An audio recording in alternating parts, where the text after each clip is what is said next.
સાંપ્રત education charitable trust મહેન્દ્રભાઈ પરમાર આપણી સંસ્થામાં દિવ્યાંગ બાળકો માટે જે કાર્ય થઈ રહ્યું છે તેમની સાથે સાથે કેન્દ્ર સરકાર દ્વારા સ્માઇલ પ્રોજેક્ટનું પણ આજે ઓપનિંગ કરવામાં આવેલું. સ્માઇલ પ્રોજેક્ટ એટલે ભિક્ષા નિવારણ કેન્દ્ર. ભિક્ષાવૃત્તિ જે કરતા હોય જુનાગઢ સિટીની અંદર એ ભિક્ષુકોને લઈ આવી એમને પુનર્વસન તરફ આગળ વધારવા માટેનો આ એક પ્રોજેક્ટ છે. જે ભિક્ષાવૃત્તિ જરૂરિયાતવાળા છે કે જેમને ખરેખર ભોજનની જરૂર છે એવાને શેલ્ટરોમાં રાખવામાં આવશે. બાકી જે સ્વરોજગારી તરફ આગળ વધારવા માટે સતત જાગૃતિના કાર્યક્રમો કરવામાં આવશે. આ કાર્યક્રમમાં આપણા જુનાગઢના કમિશનર શ્રી પ્રભાવ જોશી સાહેબ, સમાજ સુરક્ષા વિભાગના નિયામક શ્રી પ્રાર્થનાબેન, બાળ સુરક્ષા અધિકારી રમેશભાઈ મેડા ઉપસ્થિત રહેલ.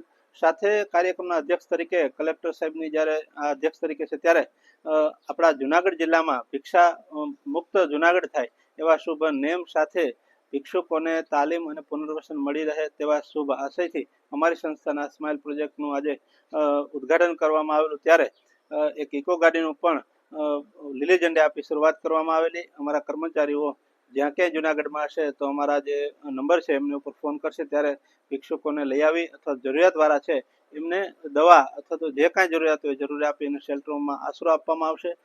ફરી પ્રભાવ સાહેબ તેમજ જુનાગઢ જિલ્લાના કલેક્ટરશ્રી, સમાજ સુરક્ષા તમામનો આભાર સાથે આ પ્રોજેક્ટ એકદમ સફળ થાય એવી આ સંસ્થા વતી હું આપ બધાનો ખૂબ ખૂબ આભાર માનું છું.